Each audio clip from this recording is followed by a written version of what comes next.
It happened in a quiet moment. After the final applause faded and the stage lights dimmed, Donny Osmond sat alone in his dressing room, just him and a sealed envelope written in Marie's familiar handwriting. No cameras, no crew, just silence. What started as an ordinary night backstage took a heartbreaking turn the moment Donny opened that letter. According to family insiders, he didn't get halfway through before the tears came. This wasn't just a letter, it was a farewell. There had been whispers, burnout, exhaustion, emotional distance, but nothing prepared Donny for what he read. The tone was tender, but final. Marie poured out years of silent pain, saying things she had never said out loud. She thanked him for the laughs, for standing by her after Michael's death, and for carrying her when she couldn't carry herself. But she also confessed, "I can't keep pretending anymore." Was she saying goodbye to performing? Or was it something deeper? Donny sat there for more than an hour, completely silent, tears running down his face. He had grown up with her on stage, shared his entire life with her in the spotlight. And yet, this letter showed him a version of Marie he had never fully seen before. That night, everything changed, because this wasn't just about a show ending. It was about a sister finally finding her voice. The bond that defined an era. To the world, Donny and Marie were the perfect duo. The all-American siblings, always smiling, always in sync. But behind the scenes, that closeness came with a cost. From their hit 70s variety show to the high-stakes pressure of Las Vegas, they were a brand, not just a family. For decades, they were marketed as inseparable. And while the love was real, so was the pressure. Zero privacy. Non-stop shows, always performing. Marie once said, "We were smiling on stage while things were falling apart backstage." It was a rare crack in the perfect image, and it spoke volumes. Their bond ran deep, but sometimes it became a trap. Arguments went unspoken, emotions got buried, and the need to protect the brand outweighed personal pain. For Donny, that letter was the moment the curtain finally dropped. It wasn't a performance. It was truth. She wasn't asking for pity. She was asking to be seen. And in that moment, Donny finally saw not just the star beside him, but the sister behind the smile. The Vegas residency that broke them down. 11 years, that's how long Donny and Marie lit up the Vegas Strip. 6 shows a week, year after year. Their residency became one of the longest in Las Vegas history. But behind the glitter, something was breaking. In 2019, they announced it was over. No press drama, no big reason, just a quiet statement thanking fans. But backstage, emotions were anything but quiet. Some said there had been tension. Others whispered about health concerns, but only a few knew the truth. Marie was done. During the final show, Donny's voice cracked as he looked out at the crowd. He said, "This isn't just a show ending. It's a part of my life ending." What the audience didn't see was that Marie had already written her goodbye letter. She had handed it to Donny weeks before. Inside, she admitted she couldn't take the pace anymore. "My body's tired, my spirit's even more tired." For Donny, those words hit like a punch. Because that final bow wasn't just a career moment. It was the end of their era. She wasn't coming back. Marie's health struggles, hidden from the public. To fans, she was radiant, poised, powerful. But offstage, Marie Osmond was fighting a private war against her own body. Chronic migraines, back issues, collapses. She pushed through it all, barely, smiling on stage, then doubling over in pain once the curtain fell. Her letter revealed just how much she'd been hiding. "I couldn't do this much longer," she wrote. "I was in pain every day, and no one knew." Donny was crushed. He had been by her side almost every day for over a decade, and still, he had missed the signs. For Marie, that silence was part of the job. She didn't want to seem weak. She didn't want to let anyone down. So she kept smiling, even when it hurt to breathe. The letter didn't blame him, but it opened his eyes. It said, "I wasn't trying to be strong. I just didn't think I was allowed to be weak." That line broke Donny, because the truth wasn't just about physical pain, it was about the pressure to be perfect. And suddenly, every missed clue became a moment he couldn't take back. The suicide of Marie's son and its silent impact.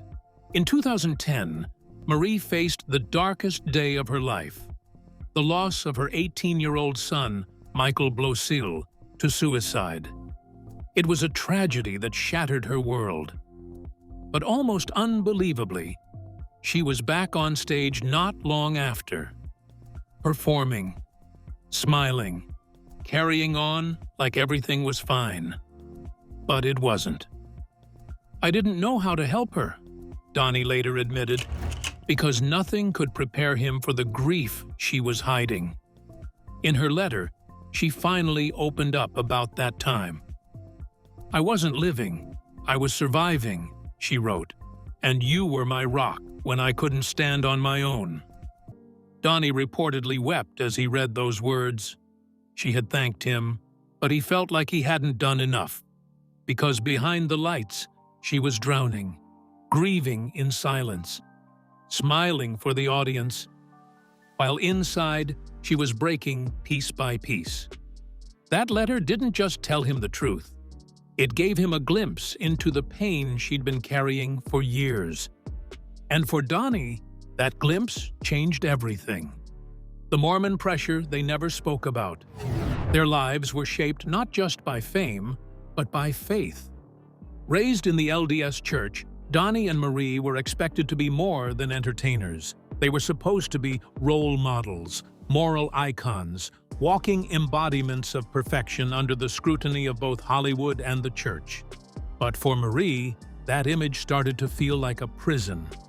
In her letter, she spoke for the first time about the pressure that had quietly suffocated her for decades, about how difficult it was to balance her personal life, divorces, raising 8 kids, and being a single mother, with the expectations placed on her as a prominent Mormon woman.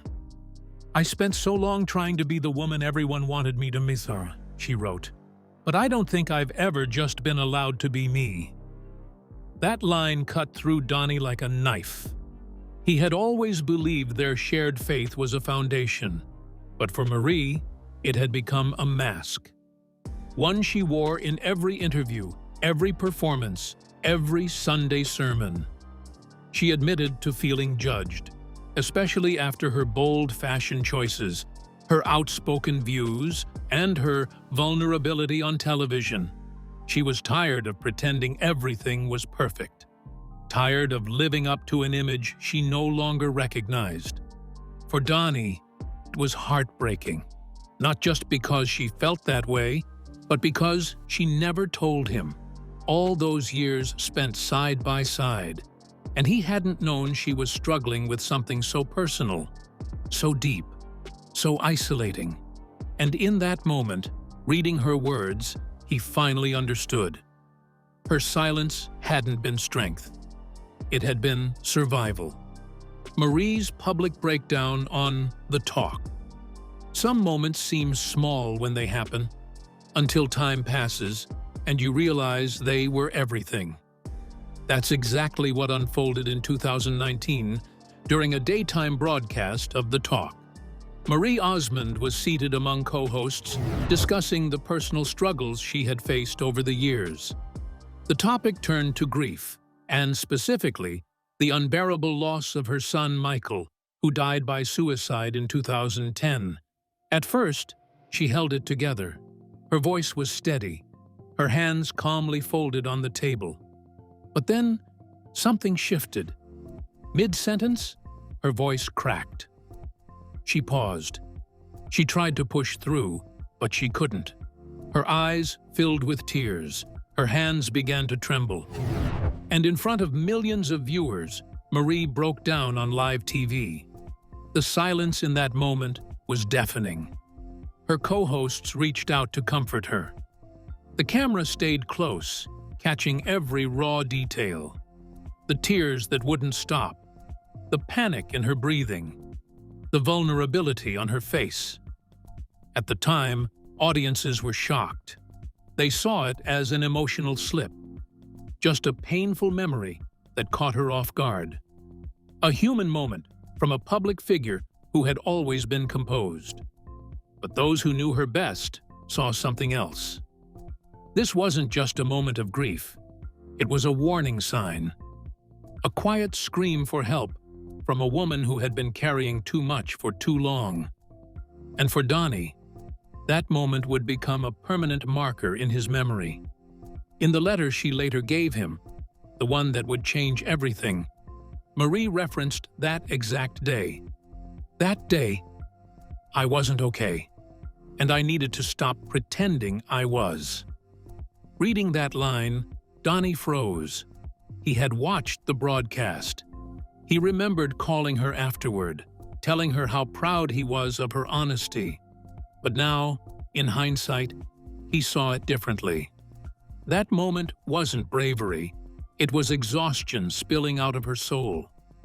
She had been pushing through pain, holding up an image of strength, while quietly unraveling.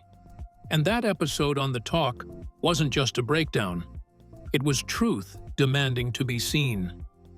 Donny later admitted in a rare interview, "That was the day I knew something had changed in her." But he hadn't known how much. Not until he read those words in her letter. Not until he saw that the breakdown wasn't just about grief. It was about decades of performance, silence, and pressure finally catching up to her. That moment on live television became the start of something irreversible. It was then that Marie began to pull away from the spotlight. Slowly, quietly, she started skipping interviews, canceling appearances, saying no to things she used to say yes to without thinking. And for Donny, it was the beginning of a goodbye he hadn't seen coming. He had thought she was healing, but the truth was, she was retreating. For the first time in her life, she was choosing herself. And no matter how much it hurt to watch her step back, Donny finally understood. It was the bravest thing she'd ever done. The controversial Weight Watchers endorsement fallout. For decades, Marie's appearance had been picked apart by the press. Too thin, too heavy, too perfect. Not perfect enough. It was a relentless cycle, and it left scars the public never saw. In the early 2000s, Marie signed endorsement deals with Nutrisystem and later Weight Watchers. The ads were everywhere, smiling, slim, promoting transformation. But behind the scenes, the backlash was brutal. Critics accused her of selling unrealistic body ideals, of profiting from insecurities. The online hate was vicious. And yet, Marie never responded. She kept quiet. She kept smiling. Until the letter. In it, she finally revealed how much that period had hurt her. "I hated being criticized for my body after years of being called fat," she wrote. "I never felt good enough. Not for the press, not for the fans, not even for myself." For Donny, those words hit hard. He had seen the campaigns, watched her pose for photo shoots. He assumed she was proud of the transformation. But now, he realized it had been another performance, Another mask. She had felt humiliated, trying to survive in an industry that told her she had to be a certain size to be loved. Donny had always admired her strength, but now he saw the cost of that strength, the hurt she had swallowed, the shame she had buried. That part of the letter stayed with him long after the rest had faded, because it wasn't about diet programs or public image. It was about a woman who had spent her life being seen, but never truly known. Donny's heartfelt quote, "I thought I knew her." In 2023, Donny Osmond sat down for what was supposed to be a light-hearted interview, just another reflection on a long, glittering career. But when the topic turned to Marie's final letter, the mood shifted. The host asked gently if he had anything left to say about it. Donny paused, then, with a quiet voice and eyes full of something deeper than nostalgia, he said, "I thought I knew her, but I only knew the performer, not always the woman behind her." The room fell silent. That quote would ripple far beyond that interview. It appeared in tribute videos, etched into fan art, and eventually projected behind Donny during his solo shows, because in those few words, he had captured what so many had suspected, but never dared say aloud. The real Marie had been hidden in plain sight all along. For decades, Donny and Marie had moved in lockstep. From childhood stardom to sold-out Vegas shows, their lives had been intertwined like a scripted duet. They knew each other's cues, finishes, stage exits. They could finish each other's jokes. But none of that prepared Donny for what Marie revealed in her letter. Reading her words was more than emotional. It was a reckoning. The woman he had stood beside on stage was not the whole story. She was grieving, exhausted, longing to escape the mask she'd been asked to wear since childhood. She had smiled through pain, put on makeup over sorrow, danced through days when her body was screaming for rest. In that same interview, Donny continued, "There are things between siblings that even fame can't explain. Some bonds don't break, but they do bend. And sometimes they go silent." That silence had gone on for too long, and Marie's letter, quiet, handwritten, raw, finally broke it wide open. She didn't lash out. She didn't blame. She just opened a window into her world, a world Donny hadn't fully stepped into until it was almost too late.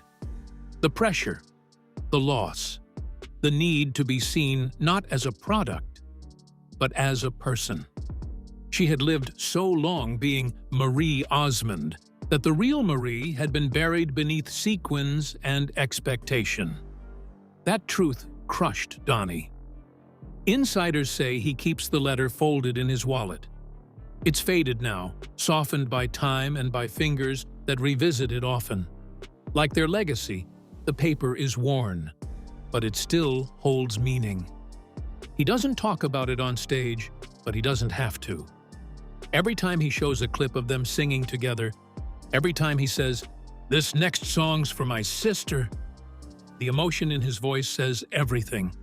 Because now, when he sings, he's not just remembering a co-star or a partner in showbiz. He's honoring the woman he finally saw. Not the performer. The sister. The human being who, for too long, was hiding in the spotlight. Marie's. Multiple near exits from showbiz. There were signs, small ones at first, flickers of exhaustion, moments of hesitation before walking on stage. Then the bigger ones came. After her divorce, when she considered leaving it all behind and disappearing from the public eye. After Michael's death, when grief hollowed her out so deeply she couldn't find her voice for months. And then again, after she collapsed backstage, her body buckling under years of unrelenting pressure and pain. Marie had tried to walk away more than once, and each time, something pulled her back. The fans, the applause, the legacy. Donny. But the letter changed everything. Written in her own careful script, it carried the kind of truth that can't be unspoken once shared. And within its pages, she left him a sentence that broke his heart into pieces. "I stayed because of you, but I lost parts of myself in the process." Witnesses say Donny didn't just cry when he read that line. He collapsed. Alone in his dressing room, the letter clutched in his hands, his body shaking. Because for all the shows, all the tours, all the years of carrying their name together, he hadn't seen it. He hadn't realized what it had cost her. Marie had been fighting to keep up the performance while her spirit was slowly eroding. All those times she nearly left, Donny had pulled her back in, told her she still had so much to give, that their journey wasn't over, that the stage still needed her light. But the truth was, she needed to step out of the light. The letter wasn't a plea for advice or support. It wasn't asking for another chance to figure things out. It was a declaration, a final one. Marie was finished pretending, finished sacrificing her health, her peace, her identity. She wanted stillness. She wanted healing. She wanted to be something she hadn't been in years, free. She wrote that she longed to sit on a porch in Utah, watch her grandchildren play, and fall asleep without a wig to take off or lashes to peel away. She dreamed of waking up without an itinerary, without another performance looming. "I want to be known by my family, not remembered by my audience," she confessed.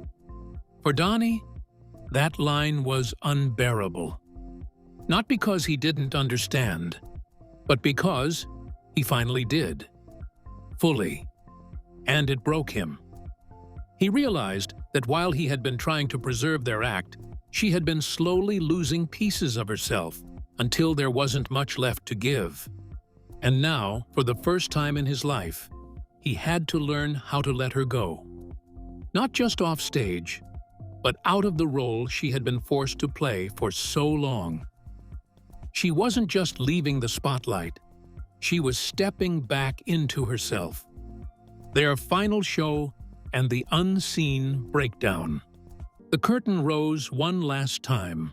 The lights hit their faces, and Donny and Marie Osmond stood side by side, just like they always had, smiling, singing, giving the crowd everything they had left.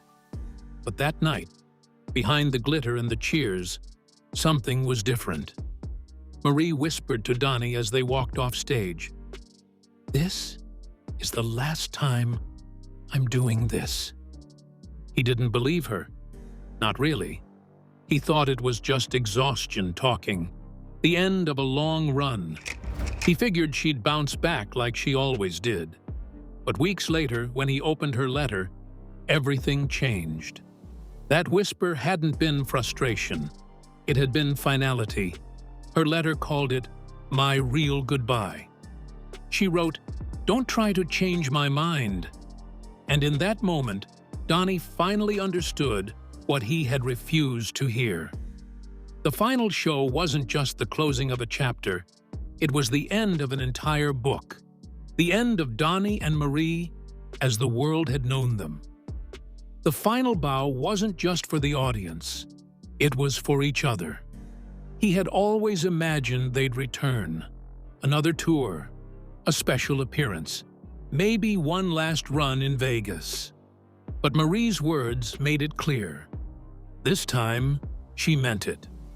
The smile she wore on stage that night was real, but it was also goodbye.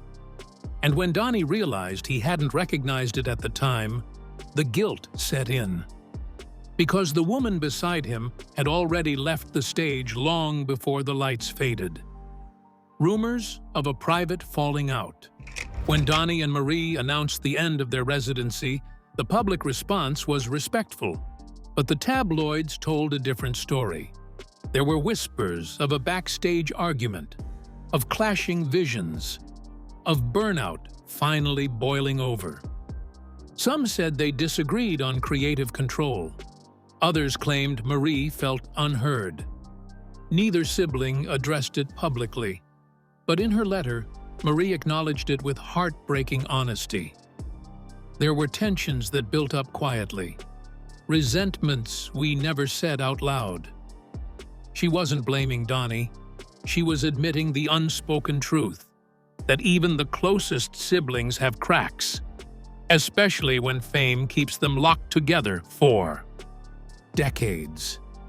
Donny reportedly read that part of the letter aloud, privately, in a quiet room after their final show, and he wept, because her next line undid him.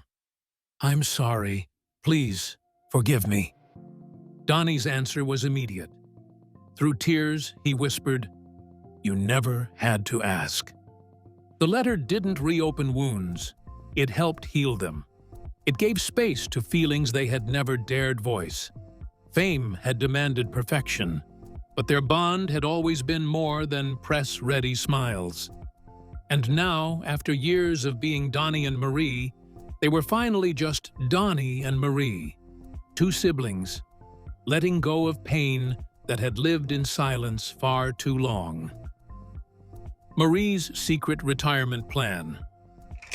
While the world speculated about what Marie would do next, more TV, a comeback, a memoir, she was quietly planning something far simpler, a quiet life, out of the spotlight, in Utah.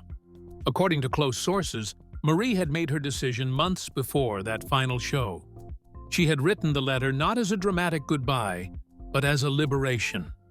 In it, she revealed that she had bought property in Utah, somewhere peaceful, somewhere away from the stage, a place where she could just be Marie, not Donny Osmond. The letter included one of the most quoted lines she ever wrote. "It's time for me to find peace outside applause." That line haunted Donny, because for so long, applause had been their lifeline, the thing that kept them going, the thing they turned to after heartbreak, divorce, even death. But Marie was done with that cycle. She wanted time with her children, time to heal, time to breathe. For Donny, it felt like losing a limb, not because he didn't understand, but because he had always assumed they'd be in this together forever. On stage, in front of crowds, in harmony. But the truth was, Marie didn't need harmony anymore. She needed freedom. Donny's public tribute after the letter. He didn't mention the letter by name. He never confirmed what it said. But those who knew him, who really knew him, saw the shift. Shortly after the final show, Donny took to Instagram with a caption that said it all. "To the girl who gave me a voice, laughter, and years of memories, I'll always be your brother first, performer second." Fans were quick to read between the lines. Many believed this was his coded response to Marie's farewell. In interviews that followed, he spoke with more tenderness, more weight, as if something had changed, not just on stage, but inside him. "There are some things between siblings that the world will never fully understand," he told a reporter. It was a quiet tribute, but one that hit harder than any flashy goodbye. And in every show Donny performed after that, he started including a small segment. Clips from the Donny and Marie show, videos of their Vegas performances, and old family footage. He told the crowd, "Every time I sing, I hear her voice in my head." That was his way of keeping her close, of honoring the past without clinging to it. Because while the letter may have ended a chapter, the bond it revealed would never fade. What the letter meant for their legacy. The Osmond name had always stood for family, faith, and music. But behind the brand were two people who spent most of their lives performing more than just songs. They were performing for the world. Marie's letter changed that. It peeled back the curtain, showed the cost, the sacrifice, the years spent smiling through heartbreak. And for Donny, it rewrote everything he thought he knew about their journey. He still performs, still brings joy to audiences. But now, every show carries a piece of her with it. In interviews, he often says, "Every time I sing, I feel her there, even if she's not beside me." Marie's letter didn't divide them. It deepened them.